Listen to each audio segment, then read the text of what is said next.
Hello and welcome to this Dawn Busters Taste Challenge of June 5th, 2018.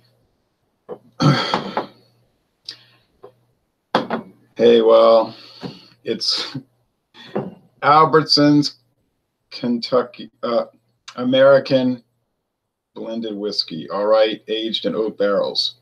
That's on the label. Is that remarkable? No, because they're all aged in oak barrels. I guess they put that on here because they're figuring a lot of people don't know that, so they might say, wow, oak barrels. Or they write it nicer than I'm saying it. It says matured in American oak. So that sounds kind of nice. Okay, a traditional quality since 1939. Wow, this whiskey's been on the market since 1939. Not necessarily.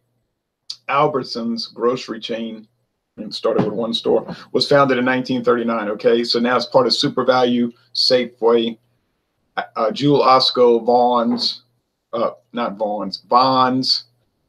I'm not familiar with that, VONS. I'm not familiar with that chain, Bonds. There might be a Vaughn's somewhere. Albertsons. All right. And if you live in a state, and there are some that allow, Maxwell says, hi, Ron, glad to see you. Hello, Maxwell, glad to see you. If you live in a state that allows liquor sales out of grocery stores, then you might find Albertsons, which I found in Baton Rouge. Now, I don't see this at the Hammond location, but they do have Albertsons gin, so it's probably just why they didn't choose to carry it at that particular store. Okay, so I got this on sale for $4.99. 1 penny short of $1. It's hard to believe, huh? But it's the truth. My friend David tried it. He hated it. He dumped some of it out. He said, "Oh, it tastes like corn whiskey." Blah, blah. When he came over here last week, I was telling him, I said, you were kind of fussing about this Albertsons. I said, but that's essentially what it is. Corn liquor. It's mostly just corn. It's 80% grain neutral spirits, which is what? Moonshine. Unaged corn distillate. Blended with 20% straight bourbon, more than likely. And what is that? 51% corn. So it's a very small percentage in this stuff that's not corn. Now, the Whiskey Scout kind of straightened me out a little bit, because I was talking about how maybe Midwest Grain Products just takes a base bourbon and uses it to make Seagram 7 and all. He said, no, I don't think they're just using the same bourbon, because they have their own line of bourbons, and he said they will tailor make bourbon for companies. They'll say, here's our mash bill, and they'll make it. Well, I was aware of that, but I do know that they have a standard set also. You look on their website, they say you can just order these bourbons or these type of gin grades. So, but I don't know. So Albertsons is aged at least 4 years. And it's bottled in, I think, Louisville, Kentucky. Let's see. County Line Distillers, that's Sazerac. Louisville, Kentucky, that's the big Louisville bottling plant. I don't think they distill there. I think they just bottle there, I think. Shane Giggy, good morning, Ron. First time tuning in for a while. I've been so busy with work. Oh, that's okay. I can understand that. Back when I was working full time, I never had time for these type of things. I mean, I would get home from work and I might do a video in the backyard, like a beer review. But, do these hangouts and all, no, I never did that. Okay. Oh, you say, well, what is it going up against? I know, right? Kentucky Gold, blended also 80-20. 80 proof. This is all Kentucky. That one there is using Midwest grain products, grain neutral spirits. Sazerac uses MGP grain neutral spirits. How do I know that? Well, they told me that. Personally, we use it. Comes across the river. It's not far away.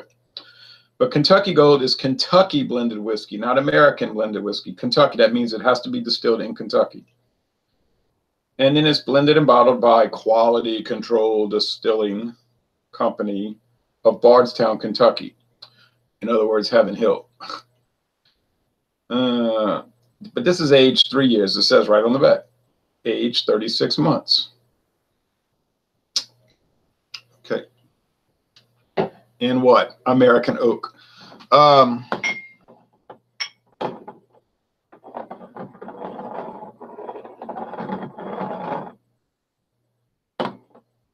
They're both amber, light gold amber, or amber gold, I should say. I don't think this is going to be too remarkable because they're both kind of cheapos. Some people call it rot gut. You know, it's not really rot. I think rot gut is stuff you buy from people in the neighborhood, and you don't know what it's made from, and it can kill you, and it will kill you. But people are so cheap, they'll buy it. You know, like they buy illegal drugs from some guy that knows a guy. Yeah, and then you wonder why these people have all these attacks and everything. Of course, not to say that the prescription drugs won't kill you. Look at all the lawsuits from all sorts of prescription drugs that are killing people. But these are store brand, you know, these are name brand Kentucky Gold or store brand Albertsons private label, and you can trust it, I think. I think they're going to be pretty much the same. The Albertsons might have a little bit more going for it because it's aged 4 years, but I'm seriously doubting. I haven't been able to tell Kentucky Gold from the rest. I've been getting it mixed up. You notice that? Just like the McCormick. Why do I keep getting it mixed up? Why can't I tell it apart? What's wrong with me? I think it's just that they're so similar to each other that they're like indistinguishable. And I don't think I'm going to buy any more blended whiskey because, okay, I've been there. I've done that. They all taste kind of the same. We've established that. If I was a bottle collector, oh, well, yeah, I would buy them all so I could have all these bottles. But I don't collect liquor bottles, except for a few local brands I save, like Katz and Bestoff vodka. But beyond that, I don't save them. Beer bottles, yes, but I can't save everything. I'm not a hoarder. Really, I'm not. You say, oh, you're not a hoarder, but you got thousands of comic books. Well, I'm a collector. But other things in my house, I went through my house years ago and I said, to each item, am I ever going to use this? And if the answer was no, it was gone. To the thrift store so that church could raise money. Or, you know, I'm not a person that's going to keep thousands of boxes of papers that have no value for years and clutter the house. I know people that are insane like that. All right, anyway, I do all kinds of work, greenhouse, landscape, and mowing lawns. Today is a rain day, so it's a break. Must keep you busy there cutting your grass. It's so nice. Keeps you busy, all right, and it's harder as the summer goes on. It gets harder and harder to cut it because it gets so thick. And now we've got rain coming in with the heat. It'll dull a blade out fast. I have to go get my blade sharpened next month. It's incredible. I mean, it was getting really dry and starting to die. Actually, the grass was starting to die. But it doesn't. But I don't ever worry about that. I say I know it's going to happen as soon as the heat and the rain. Once the rain comes, it's going to rebound. You know, it's just going to bounce back with a fury. Other people water their yard. I mean, that's good. You keep it green, but it isn't really necessary. It bounces back so fast. And you cut it, and 3 days later, it looks bad. Like I cut the grass Wednesday, and Saturday, less than 3 days, because it was Saturday morning, it looked bad. I mean, this time of the year, you could literally cut your grass every 3 days and have bags of clippings. No, that's no joke. All right. Which would make some people love southeastern Louisiana, but it would make other people hate southeastern Louisiana because of the extreme humidity and the heat. And it's like a lot of people just would hate that. They'd say, well, we want cool weather. We get cool weather here starting around October and ending in April. We don't really get cold weather. We do, but it's rare. We get damn chilly weather where it's damp and it's like 48 degrees and you say, well, that's not that cold. I live in Michigan. It's nothing, you know. I know, but it's different. It feels 28. You know what I mean? It's 48. It feels 28. And it was funny because when it got down to 18 degrees here, 18 to 20 degrees, and it was super dry, you know, that really dry air where your hands crack and everything, didn't feel cold. I mean, I knew it was cold because it burst my pipes, one of my pipes, and everybody in the neighborhood, their pipes burst. But it didn't feel cold, you know, because it was the relative humidity was so low. But when it's 48 here and it's damp, it's terrible, horrible, cold. So that's the difference. I was out, like I said, 24 degrees, freezing cold, and didn't feel cold at all. And then being at 48 degrees, you just can't hardly bear it. All right. How you don't like the cold? I don't like the humidity, so Louisiana isn't for me. And that's what I'm saying. The winter time, you might live in a northern state and not feel as cold as if you came down here during winter because of the humidity. It's like you're always wet and you're cold. And I've talked to people from other countries and whatever, and they just can't. They just say, "Oh, it's bone chilling." And I tell them, well, the country you're from is much colder than Louisiana. Oh, but it doesn't feel cold. Okay. This one smells like just alcohol burn, you know, like standardized whiskey burn. It doesn't smell bad or horrible, it's just standard. You know what I mean? This one is the same way, but it get a little more sourdough. And I think that is the Albertsons. Because, you know, Buffalo Trace whiskeys have like a house style. He said, but yeah, but that one's only 20% Buffalo Trace whiskey. I know, but it still kind of creeps in there a little bit, I think. I don't know. They're pretty close, though. Well, if I was buying a blended whiskey, and I wouldn't be, except for I would buy Seagram 7 Crown. Now I would buy that. Because that just can stand on its own merits. You know what I mean? Like, it's not just, oh, it's cheap, so I bought it. It actually tastes good on, you know what I mean? Like, it has its own character and everything.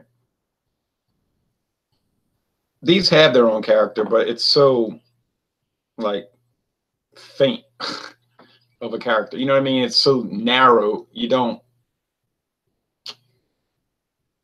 I mean, for $4.99 though, yeah, I mean, yeah, I'd buy it if I was making mixed drinks. Only problem is I don't make mixed drinks. You know what I'm saying? So I wouldn't buy it because I don't like cocktails. I don't like highballs.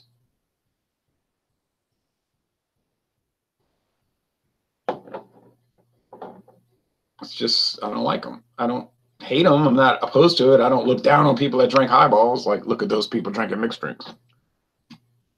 It's just, I don't like them, okay? So they're not the same aroma. They're similar in many ways. You understand? But they're not the same. Right. The humidity just saps you and you sweat without doing anything. Oh, yeah. I mean,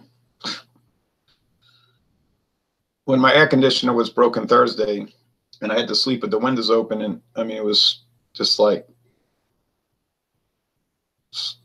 laying in sweat. You know, I had a fan running, but it didn't really do that much good. It's just, and my grandmother said that's the way they grew up. You know, they didn't have air conditioning in the 1920s and 30s, so they just ran fans and had all the screen, you know, everything was screened and everything was open, and they just would be hot. You know, they didn't really notice it, she said. You just be miserable, you don't notice it. But then once air conditioning came in 1960, that was around the year they started using air conditioning. 1960 for most people in Louisiana, or some people in Louisiana, some. Then they said, oh, then you couldn't go back. You know, you couldn't go back to that humidity. I knew some people in the 90s that still did not have air conditioning. They just have fans. They got people in Louisiana like that. They just run fans, have all the windows open. They just sweat. I mean, you just get used to being covered with sweat. I mean, you be clean. You can bathe every night. You just be sweaty, you know. Maybe that's good for your body. You sweat out all the impurities because you're going to sweat like a dog, you know. Okay.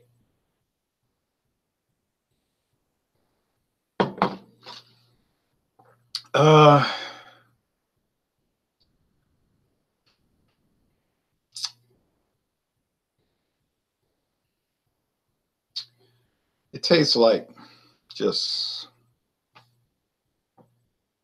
vacancy. You know what I mean? It's like alcohol burn.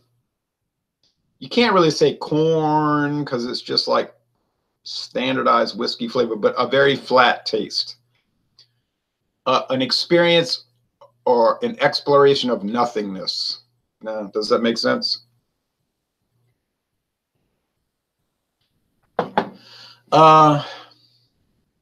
This one is the same way, but it has a little more character with that. I said that sourdough or even cornbread, but not so much. You get cornbread more with the bourbon, which I don't like.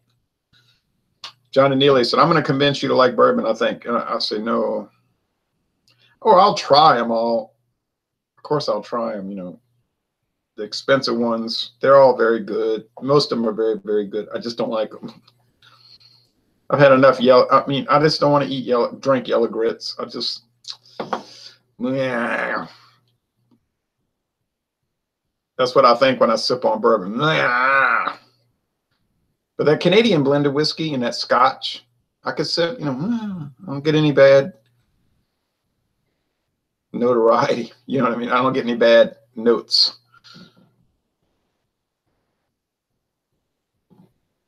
But, you know, people should drink what they want, right? Like,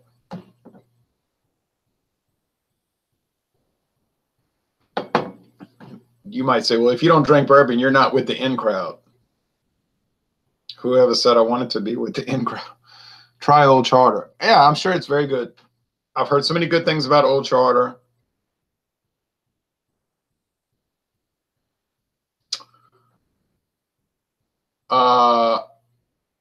And many others. The one my friend David was drinking, the one, it's got different levels to it. Old, I don't remember.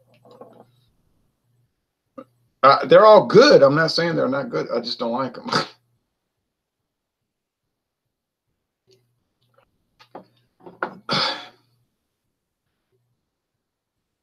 Now you might say, well, do you like that? What you're drinking now? Do I like it? I don't hate it. Wouldn't say I like it. It's sort of kind of, it's not disgusting or off flavored or bad or unusual or offensive. It's just like drinking nothing. I'm telling you. The bourbon has the character. I just don't like the character it has. You understand? How about Rich and Rare? Well, I have a bottle. Actually, I have 3 bottles. A little mini bottle, but that doesn't count. So I have 2 bottles. I have Rich and Rare and Rich and Rare Reserve. I'm very excited to try those, and I bet you I'm going to love it. I love the Canadian Limited. I love the Canadian Club.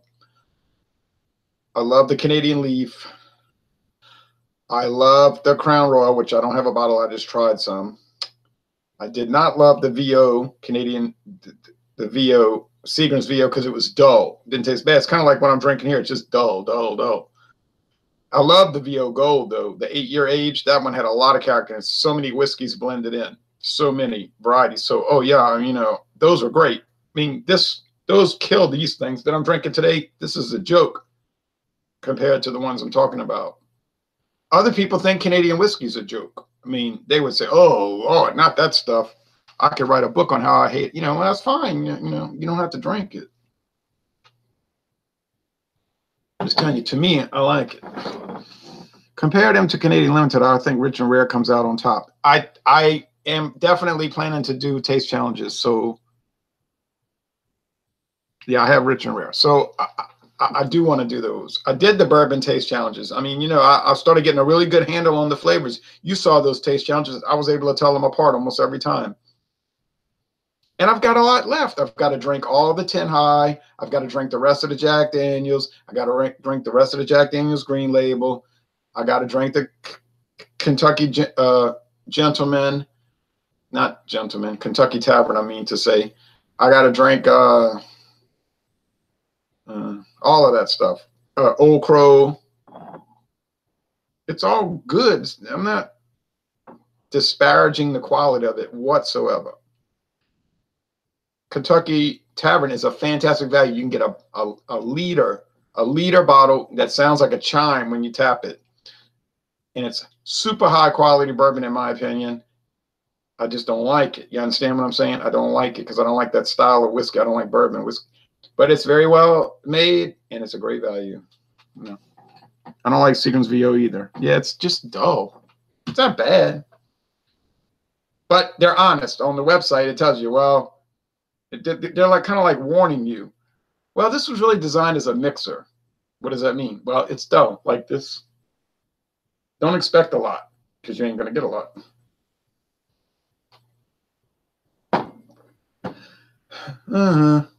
Yeah.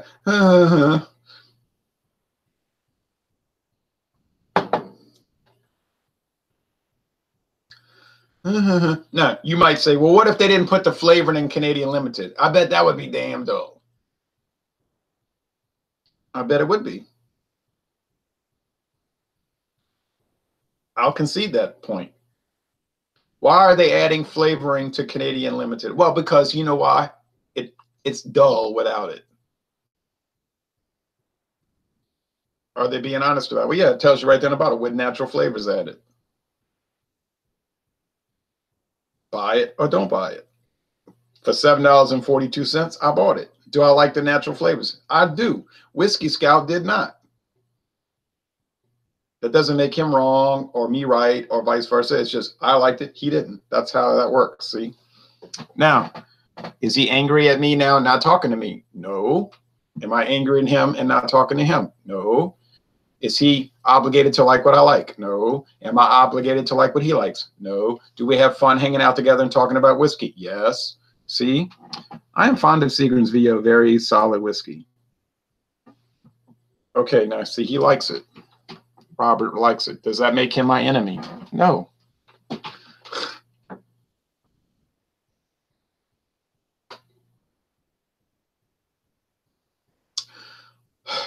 All right. Next.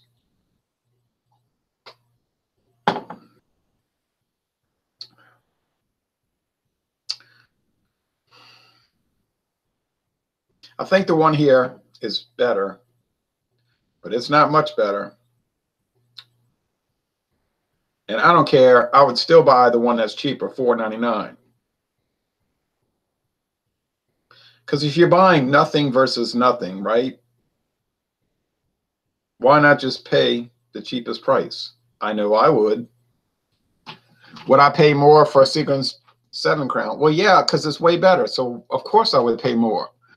I see those huge bottles of Carlo Rossi wines you try to run at my local grocery store. I love the Carlo Rossi wines. And I've had some people laugh in my face. Actually, I had a store manager laugh in my face, saying, ugh. And I'm thinking to myself, I bet you never even drank Carlo Rossi. He hasn't, I'm sure. Well, you know, he says, we sell a lot of it. I'm like, I wonder why, because people hate it. They probably buy it and hate it, right? That's why they buy a lot of it. It's a bottom shelf wine. I mean, I have enough sense to realize that. But to me, it tastes good. I like it. Doesn't taste cheap. Doesn't taste like chemicals. It just tastes like wine. And I can buy a 4-liter bottle, 4,000 milliliters for $12.87. Of course, I'm drinking it. I like it now. If I didn't like it, I wouldn't buy it. Nah. So don't tell me, oh, you're just trying to save money. Wrong, wrong. I am saving money, and it's a double approach conflict for me. You know what a double approach conflict is? Oh, I'm sorry, an approach conflict. It's an approach conflict. because either choice I make is positive. I can buy Carlo Rossi Burgundy for $12.87, or I can buy Carlo Rossi Rosé for $12.87 for 4,000 milliliters, and they both taste good. So there's no trade-off there, except I have to give up money. But I don't mind that because you have to spend money in your life. So, well, I thought you were doing another political video in May. Did you ever get around to? I did it on May 1st. I made the May video. I was going to try to do a June video today, but I don't know if I'm going to have time. There's some things that came up, so I want to today. I want to do the Rhodesia, the video on Rhodesia, and then I was going to bring up Judge Leander Perez for a few minutes because I don't think I can make a long video for that. I don't know a lot about Leander Perez, but I know enough to make a video, I think. 99.9% of the people that watch my channel would have no idea who Leander Perez is, nor would they have any interest. I had one viewer wanted to know about him. And okay, I said, okay, I'll do that. Well, I thought, okay, so I am going to make a political video today, maybe, but definitely this month. I mean, you know, unless something happens to me, but next month, I wanted to do a history video on South Africa. I have a lot of interesting ideas. To me, they're interesting. You might laugh, but I always think about these things. So I think this is Albertsons, and I think this is Kentucky Gold. I could be wrong. I mean, they are what they are. Just, I have some other blended whiskeys to do. That, I mean, I gotta do 75 South. I gotta do King Square. I got to do T.W. Samuels. I got to do Bellows, and I've got to do Bellows Club Whiskey. That's 5, and it might be more that I've overlooked. It's going to take a long time.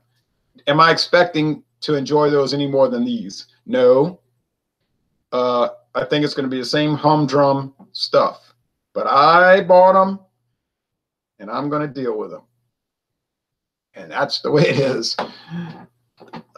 I love all, this is Kyla Swatsky. I love all your political videos, but I'm a conspiracy nut and I fell down the rabbit hole. Okay. What are your views on Alex Jones of InfoWars? Not positive. Not positive. I've never had a positive view of that guy, and I don't want to get into that because that'll go on for another hour.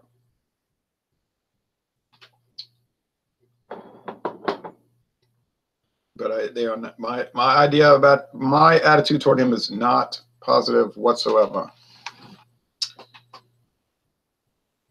Me neither, says Kyler. I think a lot of what he does, well, I gotta watch what I say because those kind of guys like that, they go after people like they're really weird, you know.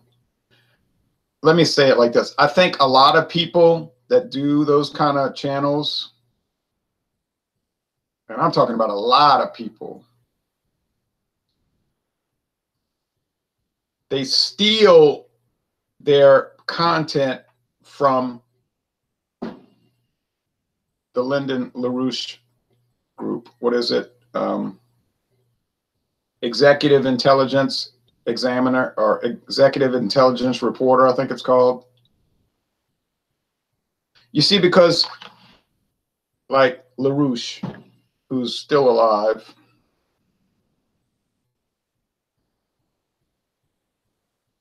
oh, well, we hope nothing happens to you who do honest reviews and tell it like it is, says Shane Giggy. Thank you. I'm going to tell you what and then I'm getting off of this. LaRouche is a very interesting and bizarre character in many ways.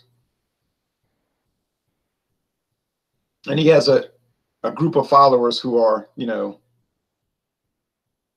not open to criticism. And I think a lot of cults operate that way, that you cannot criticize the leader, or their eyes roll back in their head and they attack. And I've run into that with Alex Jones people. You know, people will tell me, oh, you seem conservative, you know. I'm talking about like on Facebook. What do you think about Alex Jones, man? And I'm like, no, I don't like him too. And then they'll just like flip out, totally flip out. And they'll go on and on like this long tirade. The chat, it might be pages. And it just goes on and on. Well, the industrial complex and the Bilderbergers, and you don't know, and you're a pawn of the. And they'll tell me, you're a opponent of the New World Order, and you're blah, blah, blah. And I was like, why are you telling me what I know already for 2 hours? And you can't even think on your own, and you're just reading off a script. Or the script is implanted in your brain. And I've had the same experience with John Birch Society people. Just go on and on. You're a tool of the insiders. Blah, la, la, la, la, la, la. And it goes on and on. And I'm like, what are you talking about? And you try to talk to them, and they, you know, I don't want to be your friend. You're a quasi neo-crypto fascist libertarian Marxist communist. And they just say things that make no sense. And I say, oh, why? You asked me the question. You approached me. I didn't come at you and ask you these things. Shane said, I'm going to end this challenge by saying, y'all take care. Okay, you tell him, I'm about to get off. But he brought up that point. So I like to talk about politics, government, history, religion. But I've had bad experiences with people who are totally detached from reality in many ways. And I think those kind of movements attract people that are in their regular life detached from reality in many ways, are disaffected and don't fit in with society, and they're lonely and they're angry. And then you have things like communism, National Socialism, German National Socialism, that sucks people in because they want, and that's why gangs, right? Gangs suck people in inner cities, or cults, because they want that affiliation. But they're weak, so they are an easy target to be manipulated, you see. But anyway,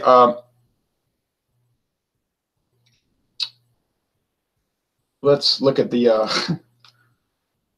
Albertsons. Well, yep, I got it wrong. So I thought the Albertsons was the Kentucky Gold, and I thought the Kentucky Gold was the Albertsons. It's a 50-50 shot because these things are so similar. And so it's a real risk when if one should call doing cheap whiskey taste challenges a risk. But, they actually smell better than they taste. If you could buy them just to smell them, you'd be in good shape. But the Albertsons doesn't have much aroma, but it has more flavor. So, I don't want to get into all this going off on people that are caught up in conspiratorial theory cults. But the moral of this story is shop price only, and always and ever shop price, unless you want to take a step up, and then you would shop for 7 Crown. Are there blended whiskeys that are better than 7 Crown? Well, yeah, Bird Dog might be better, but that's $20. Old Camp might be better, but that's $20. I have a small bottle that I got for $1.99. So I recognize that when you pay more, you oftentimes get more. But then you should have known that already, right? We all kind of know that. I said normally get more, but sometimes you pay a lot and you get nothing and you feel ripped off. All right, thank you for watching this video production. And in 2 days, I'm going to try to do Canadian Limited versus Albertsons Canadian, which I think would be fascinating. And then I'll try to not get sidetracked talking about, but see, people, I read the comments and they bring up topics that get me set off, you know what I mean? Get me and going into that stream of consciousness type approach that I do, which is good and at the same time very bad. Thank you for watching this video production.